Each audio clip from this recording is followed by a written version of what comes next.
Pessoal, hoje nós vamos conversar com o professor Tiago Carrão sobre as leis nas redações. Tá?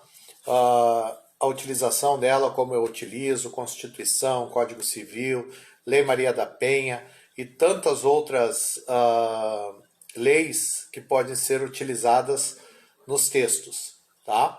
Acabou caindo a nossa conexão, agora voltou, tudo ok. Estamos aguardando aqui o professor Tiago. Hoje nós vamos trabalhar essa situação aí das leis nas redações e trazer aí para ajudar os nossos alunos para produção textual e ter essa utilização da argumentação aí, utilizando essas principais leis aí. O professor Tiago entrou aqui agora. Boa noite, Tiago. Tudo bom? Boa noite, professor Fabiano. Como é que estamos? Tranquilo, a conexão deu uma variada aqui, caiu. Esperar aí a nossa gurizadinha entrando aí, eles estavam conectando e acabou caindo a conexão. Estava falando para eles aí da utilização, né, das leis, principalmente, né, para nosso repertório sociocultural nas redações, que é importante hoje em dia, né? E isso aí vai mudar a redação deles, vamos, como é que é, aprimorar. Ó, o Gabriel aí, ontem eu fiz uma live com o Gabriel. Grande professor Gabriel de matemática. Nós fizemos lives todas as terças-feiras, resolvendo questões da SpaceX, comentando questões Mas bem escrotas. matemática não é de Jesus, né, Gabriel? Né, Fabiano? E o Gabriel sabe. Então, como eu te falei, eu tenho esse programinha, né? Esse projeto aí que é o Se Liga no Gordo, onde eu estou sempre conversando com o pessoal sobre temas que podem ajudar os alunos. A semana passada nós conversamos com o doutor Guimarães, lá de Brasília, com doação de órgãos. Foi bem interessante o papo com ele. Gente importante nessa tua live, hein? Aumenta a responsabilidade. Gabriel, doutor Guimarães, os caras são gente de peso mesmo, né? Por isso que é gordo. De peso. A gente pesa na internet. A semana que vem eu vou receber o Andrei Seretini, de filosofia. Que legal. Vamos falar sobre a literatura nas redações, principalmente obras que a gente pode citar, usar, e a intenção hoje é trabalhar contigo as leis. Tu dá uma orientação aí para nós, o que pode ser, o que não pode, o que pode trazer. Mas antes de mais nada, eu queria que tu se apresentasse para o nosso público aí. Eu tenho bastante aluno, né?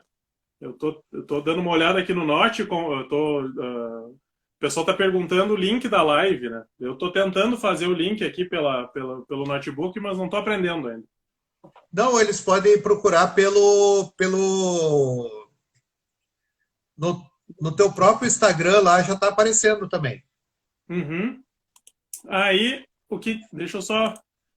Mas, basicamente, para quem não me conhece, eu sou professor de Direito Constitucional, sou advogado aqui em Santa Maria, fui concursado, né, por 16 anos, fui militar também por 16 anos e trilhei o caminho inverso, né, do que a maioria trilha, do que a maioria desses jovens, do que os concurseiros buscam, né, que é sair da vida privada e ir para a vida pública. Eu trilhei o caminho inverso. Mas digo para todos, e sempre falo nas minhas aulas, que todos que buscam esse sonho do concurso público, da área militar, da área de polícia, qualquer uma delas, qualquer área do concurso público, é uma realização de um sonho, e a área pública que me oportunizou chegar onde eu cheguei. Como eu digo para os meus alunos também, é uma escada do conhecimento. Todos os dias você deve subir um degrau. Hoje aqui nós vamos falar um pouco sobre redação. Claro que eu vou dar ideias do que pode vir a cair, e ideias de como comentar e como o que falar pontualmente, né? Quem vai dizer o que é certo e errado é tu, Fabiano. Eu só Não, é que é que a gente trabalha muito com a gente chama de repertório sociocultural. Uhum, Até sim. um projeto com alunos, onde a gente está produzindo um pequeno livro de repertórios socioculturais para ajudar. Então, muitas vezes o aluno cai com um tema e não sabe o que ele vai falar sobre aquele tema. Claro. Então, esse repertório ele ajuda, ele traz ideias de filmes, séries, livros e Ótimo, leis, ótimo. principalmente, porque as leis é uma argumentação para mim trabalhar. Na verdade, a lei, ela define praticamente... Quando eu comecei a fazer direito, né? Quando eu comecei a estudar, eu descobri que as leis, que elas definem tudo, tudo, tudo. Tudo que você imaginar, o concurseiro, a pessoa que está se preparando para o vestibular, para o Enem, entenda que tudo é definido pela lei. Como funciona a medicina, como funciona a própria pesquisa, os ambientes de pesquisa dentro da universidade, como funciona a educação, e é tudo regulado por uma lei. Bom, então, tu argumentando, pelo menos demonstrando que você tem esse conhecimento legal, né? Antes o Fabiano me perguntava, me dizia assim, de repente tu cita um artigo, né? Ou o número de uma lei, mas na redação em si, Fabiano, eu acho que não é interessante buscar mostrar que tu tem um conhecimento legal, até porque parece um ar de decoreba, né? Tem que ter um entendimento de como funciona o arcabouço, ou como funciona o sistema em si. Tá? E como eu vinha falando antes, eu fui concurseiro há muito tempo, né? Por isso que daí tu me diz, me dá uma dica de como tu fazia, né? Talvez eu fizesse de uma maneira errada, né? Mas eu sempre utilizei a mesma metodologia que eu uso para fazer um discurso, para chegar em frente a um juiz e falar, na frente do Tribunal de Justiça e argumentar. Eu uso o mesmo sistema para escrever uma redação, que é o brainstorm. Não sei se tu já ouviu falar, né? Que é a tempestade de ideias. Bom, suponhamos que a redação seja sobre pandemia. Bom, eu enumeraria várias, 5, 10 itens, perguntas que eu sei a resposta sobre a pandemia e que eu acho interessante. Colocaria numa ordem, né? E coloco numa ordem de importância, onde eu deixo para argumentar na menor importância para a maior importância, né? Quando, tipo, fazer um desfecho com algo que é muito importante. Eu não sei quantas linhas que tu trabalha com os alunos. A maior parte dos textos que nós temos hoje em dia dos concursos, né? Sim. SpaceX, AFA, Enem, são no máximo 30 linhas. Então, eu sempre trabalho com eles com duas ideias forças, que seriam, o caso, as duas principais ideias que a gente levanta, aquelas duas ideias que o aluno vai defender. Claro. E é interessante também, que eu sempre me coloquei isso, que não existe um posicionamento certo ou um posicionamento errado. Né? Mas isso é politicamente certo. Não, mas se não é isso que tu acha, o que tu crê, o que tu vai defender, te posiciona e fixa o teu entendimento, o teu posicionamento nisso e ataca isso. Porque se tu mudar, ou como tu deve falar para eles que se tu não é circular, mas assim, me fugiu agora o termo, mas se você não for direto ao ponto e atacar o que está sendo pedido, né? Se você só caminhar em volta, é a enceradeira. exato, só fica falando, né? Falando sobre aquela coisa toda e não vai ao ponto, tu perde muitos pontos na tua pesquisa, ou na tua pesquisa não, mas na tua redação em si. Tá. A Renata entrou, minha noiva entrou para fazer um pouco, para dar uma olhada, para ver se eu estou falando alguma coisa errada, né? Questões judiciais, jurídicas e culturais, muito bom. Mas um dos temas que eu trouxe, que eu acho que pode ser um tema bem relevante, tanto no mundo do direito quanto no mundo dos fatos, né, no mundo de nós, que eu acho que pode vir a ser tema de redação em qualquer concurso público, é o tema do racismo. Esse né? Racismo ou até uma discriminação social, e a gente já pode puxar um link né, para a homofobia, né, que estão... uma coisa é linkada à outra, e tem uma lei que regulamenta isso, né? O racismo em si, nós diferenciamos dentro do mundo jurídico racismo e injúria racial. Olha que baita argumentação para alguém que está... Bom, fale sobre o tema de racismo, né? Bom, começo já falando que eu demonstro o conhecimento, dizendo que, olha, o racismo, existe o racismo propriamente dito e existe a injúria racial.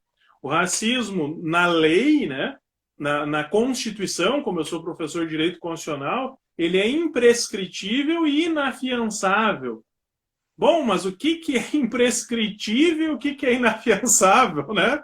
Não adianta ter aquela decoreba e não saber. Bom, imprescritível é se você cometer esse crime, não existe tempo no decorrer dos anos para que você seja punido. Ele não se perde com o decurso do tempo. Existem alguns crimes, Fabiano, professor, que, suponhamos, eu cometi um crime de pena que vai até 5 anos. A prescrição desse crime, o Estado, né, o juiz pode me punir num determinado período, 12 anos. Alguns outros crimes vão a 20 anos e assim por diante. Bom, então o racismo ele é imprescritível, ou seja, se você cometer um racismo hoje e daqui 20, 30 anos você for encontrado, né, e seja citado, e seja identificado, etc., você poderá ser processado ainda e ser punido pelo Estado. E ser inafiançável significa que você não pode pagar fiança, né, para sair ou para ser liberto. Interessante falar sobre o que é injúria racial, né? A diferença da injúria racial do racismo. Injúria racial, o racismo é voltada para um grupo de pessoas, e a injúria racial é para uma única pessoa. Daí a gente tem aquele caso do goleiro Aranha, né? Da torcedora que chamava ele por goleiro não sei o quê, indicava diretamente para ele as ofensas. Isso é uma injúria racial. Interessante também pensar sobre isso, que o STF já regulamenta dizendo que a homofobia ela é semelhante ou se enquadra nos crimes de racismo. Caramba! Então, é muito interessante. Porque às vezes as pessoas pensam assim, o STF disse que homofobia é crime, mas como ela foi criminalizada? Na verdade, ele equiparou, ele disse, olha, por analogia, entende-se que homofobia é igual a racismo, se aplica da mesma forma. E também é importante ressaltar ou destacar, como eu destaco sempre em aula, que quando se fala em racismo, não pode se linkar diretamente à cor negra, né? Não é apenas para o negro. Aqui no Rio Grande do Sul existem julgados sobre racismo com judeus. Então, é algo que é além, não é? Porque geralmente as pessoas linkam, né, diretamente uma coisa na outra e morre nisso. Bom, demonstrar conhecimento eu acho que é bastante interessante. Outros pontos que eu dei uma pesquisada e dei uma anotada, que eu acho que é interessante falar sobre leis, é sobre a nova família contemporânea, né? Não existe mais uma família definida como antigamente, que dizia o homem e a mulher, o esposo e a esposa. Hoje nós temos famílias homoafetivas e temos famílias monoparentais, ou seja, a mulher ou o homem que cria o filho, é só a figura do paterna e o filho, materno e o filho. Famílias monoparentais, que eu acho que é um tema bastante recorrente, bastante interessante, novo, né? E é um tema constitucional, que está lá previsto na Constituição. E a própria família monoparental está lá prevista na nossa Constituição. Esse meu projeto, o primeiro, vamos dizer assim, a primeira live que eu fiz foi com uma professora de matemática de Porto Alegre, onde a gente comentou sobre isso, os novos modelos familiares. Essa nova visão E, e nós estamos vendo, comentando, que tem uma resolução do STF, né, sobre essa, vamos dizer, essa união. O que tu poderia nos trazer para nós de leis? O que fala sobre isso? Porque é interessante ter esse amparo, porque é um tema de redação esses novos modelos, essa nova Exato. sistemática, né? Essa nova temática é bem interessante. E tu vê como é relevante que existem casos de juízes de paz que não quiseram realizar casamentos entre homossexuais. Aí teve que se entrar na justiça para poder, né, regularizar isso. Lei exatamente não existe assim focada nesse tema ou que garanta isso. Existem definições de súmulas. Quando a gente fala de súmula vinculante, a gente está falando de uma decisão do STF que ela é encarada como uma lei, tá? Então é bem, eu acho muito interessante, é um tema a ser estudado, né? Por quem quer. Bom, eu entendo que a possibilidade é um leque muito grande para uma redação. Quando eu fazia concurso para delegado, a gente se preparava para tudo, né? Claro Sim. que, como eu digo, você vai fazer um concurso para policial. Que tipo de redação poderá vir? Geralmente é uma redação temática, né? Ou seja, vai vir um assunto de polícia. Ah, eu vou fazer uma relação para concurso para SpaceX, não sei se tem, né? Deve ter. Sim, tem. Então, É um então problema, vai. Oi? vai ser trabalhado sempre um problema social. Sim, exato, um problema social. Bom, aí o que que acontece? Nós falamos de família. Até hoje a Renata ela escreveu sobre o que que aconteceu na pandemia com as famílias, né? Juridicamente falando, deu um boom de divórcios, né? Aumentou o número de divórcios, mas por quê? Porque as pessoas ficaram num Big Brother, né? Uma hiperexposição, uma hiperenclausuramento, onde ficaram presas e as pessoas que eram casadas se conheceram, né? Acabaram se reencontrando. Se encontrando.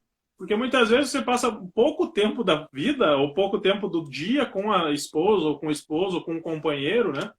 E aí acabaram se conhecendo e acabou um surto dentro do surto de divórcios. Claro que. Não, e nós temos também o número de agressões, né, que subiu muito. Lei Maria da Penha, todo Exato. esse Aí detalhe, né? um tema interessantíssimo. Lei Maria da Penha. Já vamos fazer um link aqui já direto. Lei Maria da Penha, a lei que defende, né, a violência doméstica. Às vezes as pessoas elas linkam diretamente, ah não, defende a mulher, sim, mas é mulher vítima de violência doméstica, né? Bom, mas falando o que se define como mulher, né? Transsexual, travesti, aquele que se considera, né? Também é considerado mulher. É isso que as pessoas às vezes, não, mas era dois homens, né? Não interessa. A lei ela está aí para garantir e defender aquela pessoa que é mais vulnerável na relação. Daí às vezes chega assim alguns clientes, né? Mas doutor, eu apanhei, eu É isso aí apanhei. que eu ia falar. Não, mas nós não temos o João da Penha ainda? Ou é que nos João da protege? Lapa. Daí as pessoas chegam, mas doutor, eu apanhei. Tá? Ok, professor, às vezes na aula, mas tem a minha vizinha que surra o meu vizinho dia e noite. Né? Mas eu escuto, é a mulher que bate no marido. Porém, esses são casos isolados. Né? Não dá 1% que é homem que apanha. Daí, às vezes, eu digo, olha, quando tu vê que vai apanhar, foge. Um covarde vivo, né? Corajoso morto é melhor que o covarde vivo. Bom, mas é importante entender que essa relação, quando a gente fala de Maria da Penha, não é só para casais atuais. São relações de ex-companheiros, também cabe, né, se aplica a Lei Maria da Penha. A mulher ela tem direito a medidas protetivas. Olha quanta coisa dá para falar num texto. Medida protetiva. E a Lei Maria da Penha ela não defende só a agressão física, não é só apanhar para receber lesão corporal. Ela defende lesão psicológica, moral, patrimonial. E isso são casos vivenciados por nós, no nosso escritório, de mulheres que sofreram golpes. Por exemplo, o namorado, convenceu ela a ajudar a pagar as contas. Me ajuda, compra um carro. Ela compra, ele termina o relacionamento e vai embora. É uma violência patrimonial, ou senão ele se apropria de coisas dentro da casa da pessoa, da mulher. Ou um ex-companheiro que viu a moça com um novo relacionamento, foi lá e agrediu ela também. Então, é uma violência domiciliar, né? Uma violência contra a mulher a nível domiciliar, mas não necessariamente precisa estar dentro de casa. Né? Ela é bastante ampla. E às vezes chegam casos, por exemplo, da mãe que foi agredida pela filha. Né? Também Maria da Penha, Lei Maria da Penha, a agressão não necessariamente também é de companheira com ex-companheira, né? Pode ser, e se for casal homoafetivo entre mulheres, Lei Maria da Penha, a mulher que apanhou pode ter direito a medidas protetivas também. Então é um leque muito amplo de assunto para falar. Né? Nós estamos pontuando e pincelando coisas que são muito relevantes no mundo jurídico, né? E que costumam cair em questões de prova, e a gente chama Lei Maria da Penha e Lei de cotas raciais, ou essas leis. O que tu pode me falar, tipo assim, nós estamos falando sobre as mulheres. A Lei Carolina Dickmann, que é outra lei importante, que nós podemos trabalhar pontualmente em crimes cibernéticos, né?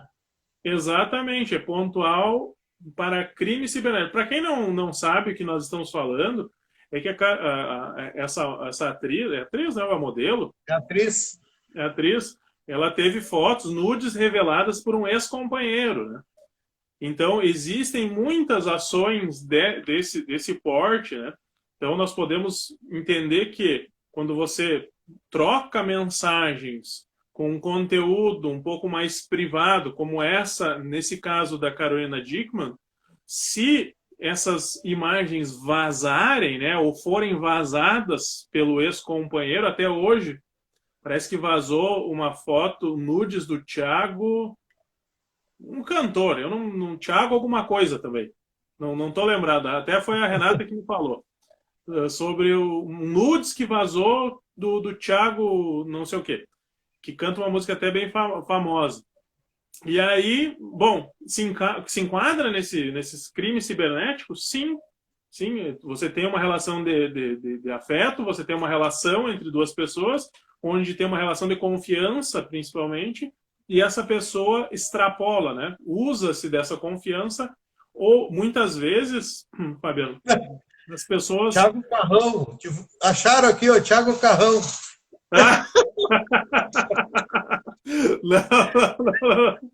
Não foi eu. Não sou cantor. Né?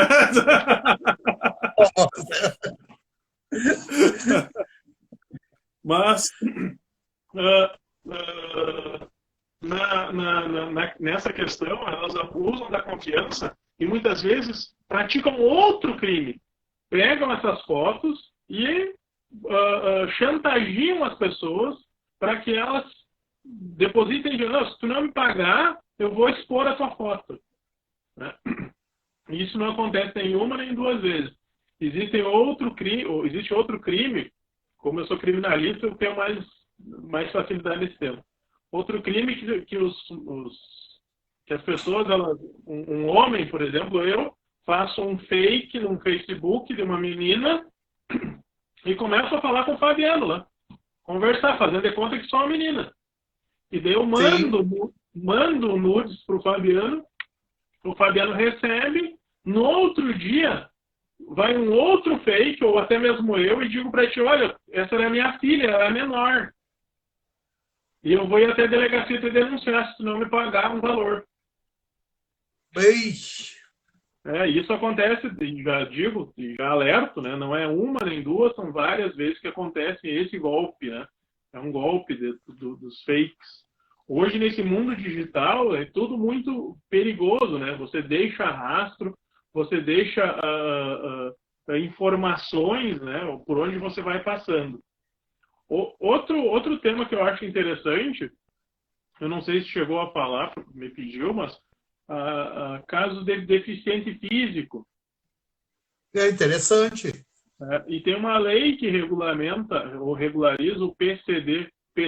E já uma primeira dica para quem está anotando, para quem está ouvindo, não é mais deficiente, né, ou portador de deficiência, é pessoa com deficiência, o PCD. Né?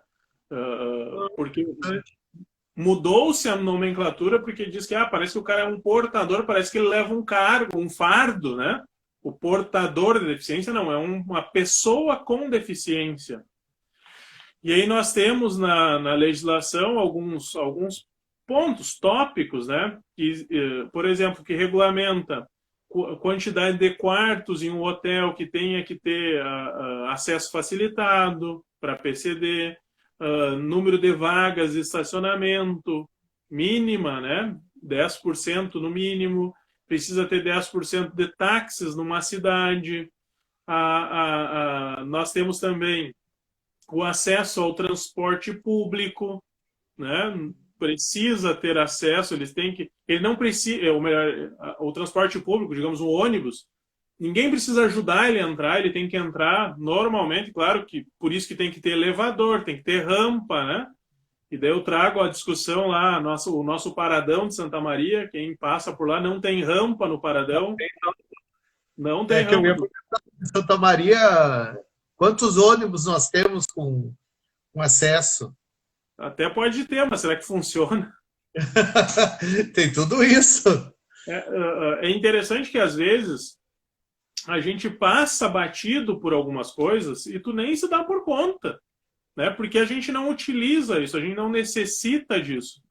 Que nem é obrigado toda a loja ter uma entrada aberta para os cadeirantes, né? Ou seja, se tu passar no acampamento aqui em Santa Maria, ou quem não é de Santa Maria, esteja vendo, passa numa rua do centro da sua cidade, todas as lojas elas têm que ter uma rampa para a entrada de cadeirantes. Muitas vezes essas rampas elas são colocadas como expositor. E daí se o cadeirante chega, o funcionário vai lá e arreda as coisas para a pessoa entrar. Mas daí antes disso o cadeirante tem que ficar gritando na frente da porta, né? Para alguém atender. Para alguém atender. Exato. E daí nós temos também, já falando, já que como é que é lá, fala com o gordo? Você liga no gordo. Se liga no gordo. Existem diferenças entre a lei, ela regulamenta PCD e pessoa com mobilidade reduzida. Talvez também é uma coisa que a pessoa nem nota, né? Que Sim. Grávida não é PCD, mas ela tem acesso facilitado e tem prioridade. Por quê? Porque ela é uma pessoa com mobilidade reduzida. Né? Nós temos idosos, que são pessoas com mobilidade reduzida, e nós temos o obeso. Também é uma pessoa com mobilidade reduzida e ele tem preferencial, banco preferencial tem no cinema, tem o único banco, eu nem vou falar, mas tem um banco só que eu fui até hoje que existia a cadeira lá especificado para o obeso também sentar. Então, porque não tem, né? Eles não usam isso aí. Não se utiliza dessa cota, né? Dessa cota. O cara tem essa cota. Voltando a falar sobre cotas, de cota sobre que é uma política pública, né? De tentar igualar, né, os desiguais. Quando a gente fala de política de cotas, a gente está falando de igualdade. Só que é difícil, às vezes, as pessoas entenderem. No direito, a gente chama que é uma igualdade material. Tratar os desiguais de forma desigual. Para dar a mesma oportunidade para todos. Né? Porque, às vezes, a pessoa pensa... que nem tem uma foto, um exemplo, que é das caixinhas, né? Que as pessoas estão olhando por cima de um muro, um jogo de futebol, uma igualdade que a gente chama de formal é tratar todo mundo igual. Eu dou uma caixa para cada um. Daí o baixinho, ele continua não enxergando, né? A igualdade material diz, não, nós temos que oportunizar, dar a mesma oportunidade a todos, ou seja, todos olhar por cima do muro. Daí o cara que é mais baixinho ganha 2 caixas para chegar mais acima, para conseguir olhar por cima também. E eu que sou alto, já não preciso de caixa, então você não ganha nenhuma caixa. Daí essa política, né, de cotas, Maria da Penha, elas trabalham com esse conceito de igualdade material, que é muito interessante. E eu, como professor de Direito Constitucional, tento ensinar muito para os meus alunos, porque quando tu chega nessa hora, dá a briga, né? Ah, eu sou contra a cota, eu sou a favor de cota, eu sou contra a Maria da Penha, e daí a gente começa um debate. E é interessante para ti, trabalhando com isso aí, é que tu vê assim o poder de argumentação de cada um, o que cada um sabe sobre aquele assunto. Tem gente que diz assim, eu sou contra. Por quê? Não, porque eu quero.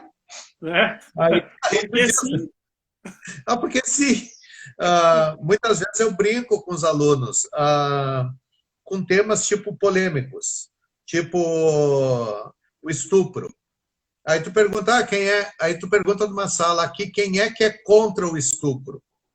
Aí todo mundo levanta a mão. Aí quem é que é a favor? Todo mundo fica quieto, aí tu levanta a mão. Aí eu, o senhor tá louco? Não, eu posso ser a favor. Sim, aí eles dizem, tá, mas a redação é isso? Sim, eu tenho que me posicionar. Claro que certos temas polêmicos, mesmo que, lá sobre tal tema, eu sou a favor, mas qual é o mais fácil para defender? O contra, não é? Muitas vezes o contra é mais fácil. Então, não é por ser a minha opinião, é por ser mais fácil, onde eu tenho mais argumento para poder seguir aquela reta. Senão, eu não vou conseguir demonstrar aquilo ali e colocar a minha sabedoria. E é interessante isso aí. Eu sei que talvez para muitos, e falando contigo assim, a gente vê que por que talvez o advogado tenha mais facilidade de escrever qualquer tema, né? Porque se tu me disser assim, porque eu recebo muitos clientes que eu tenho que acusar e às vezes eu recebo o mesmo tema que eu tenho que defender. Só que são clientes distintos, né? Óbvio. Sim, são caminhos diferentes, não é? Claro, exato. E tu vai ter que ver, e tu vai ter que ter aquela visão de cada um. Opa, posso fazer isso, posso fazer aquilo. Então, eu trabalho muito com isso aí. Eu gosto de debater bastante. Eu sempre trabalho uma aula de debate com eles. Eu começo a gente faz papel de juiz. Tá, mas e por quê? E por que não? E por que sim? Tá, e se fosse assim, se fosse assado? Aí muitos dizem assim, poxa, professor, é muita pergunta, é muita coisa, isso aí não vai cair. Eu disse, tá, não vai, mas eu quero saber porque a gente fica instigando ele. Esse convite ao debate, essa convite à instigação do pensar, né? É muito interessante. Eu gosto muito de ouvir Cortella e ler também o Cortella, o Mário Sérgio Cortella. Eu acho muito interessante que te leva a uma reflexão um pouco mais aprofundada de certos temas, né? E falando sobre isso, sobre quem é a favor do estupro, quem é a favor do não estupro, né? Tem um tema que é bem relevante no mundo do direito também, que pode ser relevante para um debate e para uma redação, é a legalização ou descriminalização, né, do uso de drogas. Isso é um tema também problemático e que a visão, é que nem eu estava conversando, muitos têm a visão seguinte, poxa, libera a maconha, mas eu quero liberar maconha para uso medicinal. Para uso recreativo, não. Não libera. Mas libera para uso medicinal. A visão é diferente. Sim, e é interessante porque, assim, às vezes as pessoas elas se prendem, né? A lei de combate a drogas, né? A lei de combate ao narcotráfico, drogas em si, ela diz assim, que tráfico de drogas ou posse de drogas de uso ilícito, ponto. Né? O tráfico tem 16 núcleos, que é portar, reter, estocar, transportar, são vários núcleos, vários verbos, né? Daí lá no final diz drogas. Ponto. Mas quem define o que é droga? É. A Anvisa. A Anvisa diz o que é Que vai droga. Sim, do Ministério, tá ligado diretamente ao Ministério da Saúde, ela diz o que é droga. Nós não precisaríamos de uma lei para regularizar ou regulamentar o uso da maconha. A Anvisa, que ela diz o que pode e o que não pode, ela que diz, ó, isso é droga, isso não é, isso não é. Tanto é que ela regularizou o uso da maconha para uso medicinal. Claro que ela colocou vários entraves, né? Vários entraves, para fazer tal coisa, tal coisa, tal coisa, tal coisa. Ela regularizou isso. Mas o mais importante que eu acho é exatamente isso que tu falaste, que não importa a tua opinião, e sim que tu defina, né, exatamente o que tu quer. Não adianta tu começar dizendo lá, descriminalização do uso da maconha é bom, blá, blá, blá, blá, blá, blá, e chega lá, mas eu sou contra no final, né? Tu tem que defender e seguir defendendo até o final. Claro que tu não vai usar eu estou dando um exemplo. Não vai se posicionar pessoalmente, né? Vai usar sempre na terceira pessoa, aquela coisa toda. Mas é bastante interessante. O STF, ele diz que a marcha da maconha, sabe? Já deve ter ouvido falar, né? Da marcha da maconha, ela é permitida, ela é legal, porque ela pede a descriminalização. Não se considera uma apologia. Só que ela bota ressalvas quanto a essa marcha, dizendo que não pode levar menor, crianças, né, na marcha da maconha, e não pode usar a droga enquanto estiver na marcha da maconha. Que eu acho um pouco improvável essa segunda, mas a primeira não levam crianças, realmente. E daí o debate é, imagina vocês, suponhamos que o traficante de drogas, o traficante de maconha, o que ele vai se tornar, um empresário, será? Vai recolher impostos, olha quanto argumento para ser a favor, vai recolher impostos, vai melhorar, dá para vincular o imposto da maconha ao uso na saúde, na educação, né? Pode fazer uma argumentação falando sobre isso, né? É que, tipo assim, ó, hoje em dia a gente vê, se depara muito que nós temos temas polêmicos. Liberação da maconha, aborto, estupro. Então, são polêmicos. Aí muita gente diz assim, ó, mas isso aí não cai. Tudo bem, pode até não cair, mas eu preciso ter esse debate. Claro. Eu preciso ter uma conversa. E outra coisa, e dessa forma eu consigo ter uma argumentação legal. Porque muitas vezes eu trago temas, até eu trouxe um tema para eles bem interessante, que seria o combate da utilização da uva passa na ceia natalina do brasileiro. Aí disseram, pô, professor, isso aí não cai, ok? Mas se tu consegue argumentar sobre isso aí, tu vai argumentar sobre qualquer coisa. Sim, claro. Aí, realmente. Então, tu tem essa diferença. E não é assim, ó, porque esse tema não vai cair. Tudo bem que não caia, mas eu estou dando uma capacidade para ele argumentar e estou dando um repertório sociocultural muito bom, porque pode ser qualquer coisa que vier naquele sentido, eu sei o que falar, eu sei como opinar, fazer a minha opinião. Outro detalhe, o nosso jovem hoje em dia, ele é muito fissurado em videogame, em joguinho, em coisinhas assim. Então, eu gosto de trabalhar muito com filmes, série, livros, HQ. Então, isso aí é uma coisa diferente.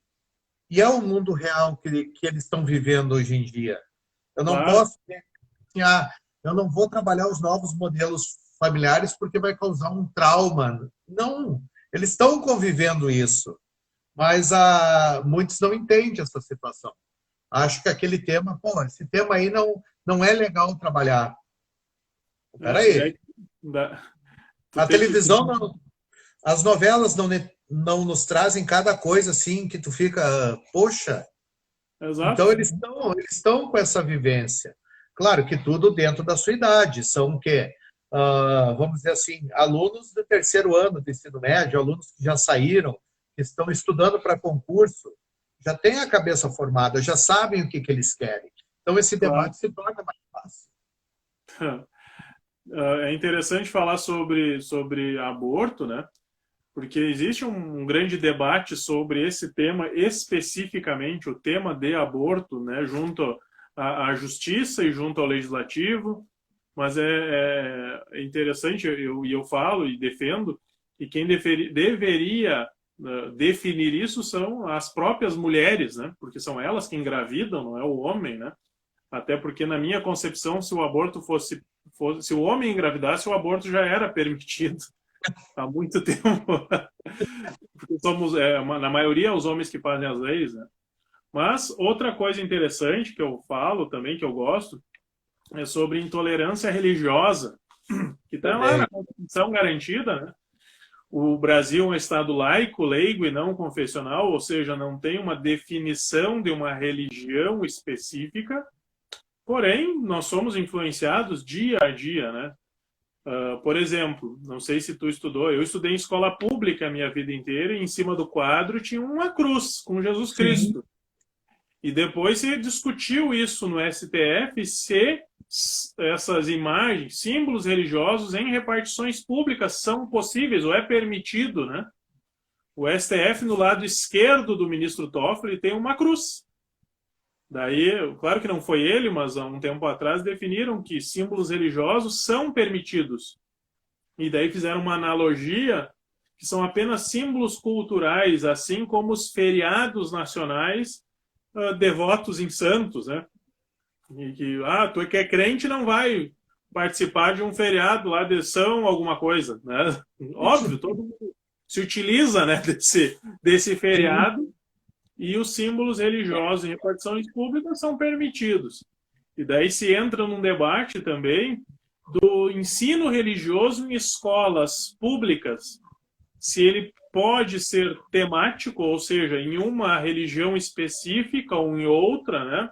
Por exemplo, teve uma questão do Ministério Público da União que eu fiz, que falava sobre isso, sobre um professor que ensinava ensino religioso afro naquela repartição, naquela escola pública. E perguntava se poderia ou não. O STF diz que sim, que pode ser temático, pode ser agnóstico, pode ser filosófico, pode estudar todas as religiões, mas a frequência é facultativa na escola pública.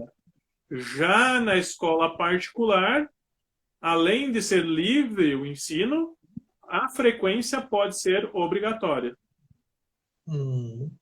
Por exemplo, eu tenho meu filho lá no Santana, que é franciscano, e lá se ensina ensino religioso católico franciscano, a história sei lá, dos franciscanos. Ele pode ser obrigado a frequentar essa aula? Sim, pode ser obrigado. Tipo, ser uma disciplina não facultativa, não opcional. É como quando tu vai fazer uma faculdade, não sei se tu fez na UFSM, fez uma universidade pública ou fez uma... Oi? Eu fiz na Unifra. Pois é, na Unifra teve que fazer lá, né? Missão franciscana, sei lá qual é que é o nome que era lá. Franciscana. Olha. Tá tudo. Então, sim. Mas a gente vê o seguinte, então, que as escolas particulares, elas mantêm, o caso, essa, vamos dizer, dentro do currículo delas, elas podem ter aquilo ali. A pública, não. A pública ela pode ter no currículo, mas ela não pode obrigar os alunos a frequentar a aula. Eu lembro seria livre. Isso, é livre a frequência, não é obrigatória. Já na particular, ele pode colocar como uma obrigação. No ano passado, se eu não me engano, ou 2 anos atrás, não me falha a memória, 2020 parece que deu um pause, né? Não passa, está tudo parado. Veio um tema bem interessante, que teve um pouco de polêmica, que foi sobre o STF autorizar a utilização de animais em sacrifícios religiosos. Vocês chegou a ver alguma coisa sobre isso? Eu vi o negócio, eu vi por cima, assim, não me ative bem. Porque Daí é a interessante. gente vê, né, a utilização de animais em rituais, né? Exato. E aí a maioria dos meus alunos, eles disseram, professor, isso é um absurdo. Matar um animal num ritual, por que que o STF se posicionou assim? Por que que existe uma religião afro que faz isso? Eles me botaram isso, e que eu sou contra. Daí eu olhei para eles, e vocês sabiam que o Brasil é o maior exportador de carne halal do mundo? Daí eles, mas o que que é essa tal de carne halal? Pois é a única carne que o muçulmano come, porque o animal ele é executado em um ritual de sacrifício. Ritual de abate, eu já vi isso. Exato. E daí, imagina se o Brasil não autoriza a morte, né, o sacrifício de animais em rituais, acaba a carne halal, porque a carne halal é uma morte de um animal num ritual religioso. Daí eles, então é por isso, claro. Ou tu acha que uma galinha ou duas ia fazer alguma diferença? Né? Um bodezinho. Exato, sabe? Pois é. Daí eu disse, olha, claro que existe uma situação que é a execução, sacrifício para um ritual, não é uma coisa que vai fazer uma tortura com o animal, não vai lá tirar pena por pena da galinha. Não, não é isso que acontece. É um ritual de execução, né, para um fim específico, que eu não sou das religiões, nem muçulmano, nem africana, mas né, e é isso que eu quis dizer para eles, olha, vocês focaram os olhos só numa direção e não viram que existe um mundo atrás disso, não é? Não estão querendo falar, nem estavam falando. Claro que, obviamente, que essa discussão foi proporcionada pela macumba lá, que é feita com execução, mas eles têm que. O ministro lá do STF viu muito mais além no mercado externo, economia.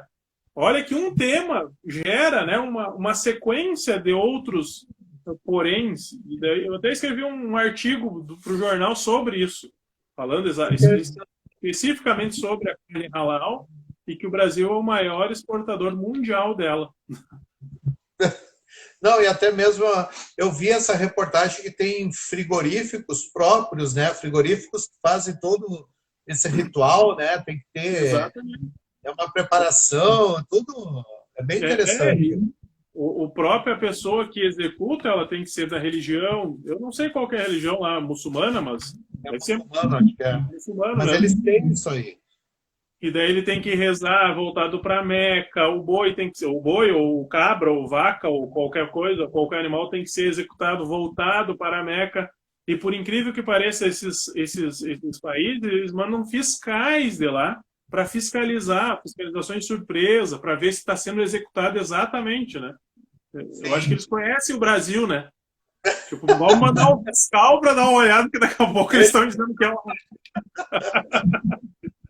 Mas tu viu, nós conversando quantidade de assuntos que a gente abordou aqui com essa parte de leis. E tudo Exato. parte de... E nós somos da educação para abate de bicho, da Maria da Penha para pandemia, e tudo falando de lei só de lei e julgamento, né? Lei e julgamento. Eu queria te fazer uma pergunta sobre também a parte do crime cibernético. Claro. Nós falamos sobre a Carolina Dickmann. Tinha antigamente, acho que foi em 2008 que saiu o Marco Civil da Internet. Foi a primeira lei. Ela se mantém ainda ou houve mudanças? Sim, o Marco Civil da Internet ainda existe e é prevalente. Às vezes, muitos processos eles são instruídos, né, que a gente chama, colhem-se provas, né, de mensagem do WhatsApp, né, tipo, print do WhatsApp, um print do teu Facebook, crimes que são cometidos dentro da internet. Às vezes as pessoas elas pensam, eu vou fazer um fake, eu vou estar totalmente fora do alcance legal, só que ela esquece que existe um IP na máquina, que existe, né, um MAC, um MAC, para quem não sabe, é um endereço físico que só está lá na placa do teu computador, e esse MAC ele é transmitido, ele é achado. Eu tenho curso de segurança digital, né, proporcionado pela própria Ordem dos Advogados, O governo, se ele quiser, ele acha, ele vê todos os teus e-mails, ele vê todos os teus rascunhos de e-mail, tudo que tu não enviou, né? Então, claro que para tudo isso exige uma autorização judicial, né? Não é assim, eu entro de qualquer jeito. Não, existe uma autorização judicial que o delegado, que o promotor, ele pede, autoriza. Pode ser quebrado sigilo bancário, sigilo fiscal, sigilo de dados e sigilo, inclusive, eletrônico e cibernético, que hoje em dia a grande maioria das movimentações e mensagens e conversas como essa que nós estamos tendo agora, o único registro que tem é dentro do Instagram, ou dentro dessa troca de dados, né? De dados cibernéticos que nós estamos tendo, e o marco civil da internet foi muito importante, né? No mundo digital, no mundo legal, né? Porque antigamente se utilizava o Código Civil, né? Mas o Código Civil não abordava a totalidade disso, né? Exato, porque daí tu precisaria fazer uma analogia, né? Uma comparação, um direito comparado. Isso aqui parece um papel, mas é PDF. Então vamos fazer de conta que é um documento oficial, sabe? Antes era assim. Agora já é um marco legal, regulamenta isso até. A gente usa hoje na justiça. Praticamente tudo é digitalizado, é tudo com assinatura digital. Tu não assina mais papel, tu tem uma chave digital, também não é só uma senha, né? É um pendrive, uma chave digital que assina documentos, que encaminha, que recebe, que te dá uma legitimidade, uma legalidade, né? Uma segurança que aquele papel é verdadeiro, né? Isso aí é interessante, né? Porque essas mudanças vêm ocorrendo. Porque o crime agora ele saiu, claro, que existe aquele crime pessoal, mas o crime digital está muito maior. Sim, existe muito crime, principalmente o 171, né? O que engana a pessoa. Crime do. Olha, é incrível porque ele se reinventa, né? O crime. O crime, olha, manda um boleto bancário para ti dizendo que tu tem uma dívida, tu vai lá, paga, e na verdade aquele boleto só fez o depósito na conta de um terceiro, né? São coisas assim surpreendentes hoje em dia. Criatividade. E assim, é que nós acabamos elencando alguns temas. Eu mandei para ti, eu acho, né? Sobre doação de órgãos, sobre os novos modelos familiares, o ódio contra os imigrantes. São vários temas assim que podem ser abordados no Enem. Sobre doação de órgãos, a lei continua aquela mesma. Todo mundo tem que dizer que é voluntário, que é doador, né? Mas eu conversei bastante com o médico semana passada, ele disse assim, mas quem decide realmente é a família. Exatamente, quem decide, e é por isso que é importante falar sobre isso com a família, né? Olha, se caso aconteça alguma coisa um dia, eu sou doador, né? Por exemplo, até doador de sangue, doador de órgãos, antigamente precisaria que tu colocasse na carteira de identidade, foi até se cogitado fazer uma lei sobre isso, para colocar lá na carteira de identidade, tá, mas daí eu mudo de ideia, eu vou ter que ir lá trocar, né? Fui convencido a ser virar doador, vou ter que ir lá no registro mandar fazer outra carteira, então fica um pouco incoerente. Quem decide de fato se tu é doador ou não é quem fica, né? É a família, né? Mas eu estava faz um tempo eu vi que tinha estava acompanhando que tinha entrado uma proposta no Congresso de mudança dessa lei para tornar tipo assim, todos eram doadores. Só não ia doar aquele que fosse a juíza e dissesse, eu não quero. Todos os outros seriam, é que nem as leis que nós temos em países europeus. Mas eu fiquei sabendo que essa lei foi, vamos dizer assim, está engavetada. É que é uma lei que não é muito popular, né? Se for pensar, ela não é muito popular entre as pessoas, não. E também não é de urgência, urgentíssima. Eu acho que realmente é uma lei interessantíssima. Tu regular ou passar a régua, onde todo mundo é doador. salvo aquele que expressamente declarar que não. Expressamente é escrever, botar em cartório, que não é, né? E botar, fazer publicizar isso. Dizer que não é doador. Porque, querendo ou não, uma pessoa, quando morre, ou causas diversas, ela pode salvar muitas vidas, né? Pode... Sim, o médico falou que são 10, em torno de 7 a 10 vidas salvas. Exatamente. Então, tu vai pensar, são olhos, são rins, são, né? Tanta coisa, coração, tantos órgãos dentro da gente que, de qualquer forma, vão ser tocados fora, né? Sim. Tiago, te agradeço a tua presença, nosso tempo está terminando. Deixo para ti agora as últimas palavras aí, te agradeço muito a presença. Vou marcar outras lives contigo aí para nós conversarmos sobre assuntos mais específicos. Claro, como tu me deu um pouco um leque amplo, eu pensei, não, eu vou levar tudo que eu imagino que pode cair, mas a gente pode ver que se a gente pontuar num, tipo Maria da Penha, nós passamos 1 hora falando só sobre isso. Né? Eu acho muito interessante, assim, vamos marcar para mais adiante crime cibernético. Eu acho muito os fake news. Eu aprofundo sobre isso e trago muito conteúdo. Essa parte, principalmente dos fake news, que acontece muito, e as pessoas ficam desesperadas. Se tivesse me falado da fake news, eu tinha trazido. Foi um dos meus projetos de ingresso no mestrado. Porque até mesmo os jornais, eu assisto mais o Jornal da Record, porque os outros jornais é só Covid. Eu nunca vi, tu vai morrer. Aí eu vou lá para a Record, assisto outras notícias, outras coisas que me interessam, e ali vai dizer, se tu não se cuidar, tu vai morrer, mas tem gente viva. Sim, tá vivendo ainda, né? Esse negócio de fake news está muito grande. Você deixa aí para te dar um hello para a gurizada aí, e depois eu já posto lá no meu canal no YouTube e te mando o link daí. Ótimo. Então, muito obrigado, Fabiano, professor Fabiano, pela oportunidade de estar aqui contigo. Desculpe não ter preparado coisas mais interessantes ou mais aprofundadas. Eu acho que eu trouxe um leque bastante amplo para nós falarmos de vários pontos e demonstrar que o assunto do direito, né, sobre direito, sobre todas as mazelas da sociedade.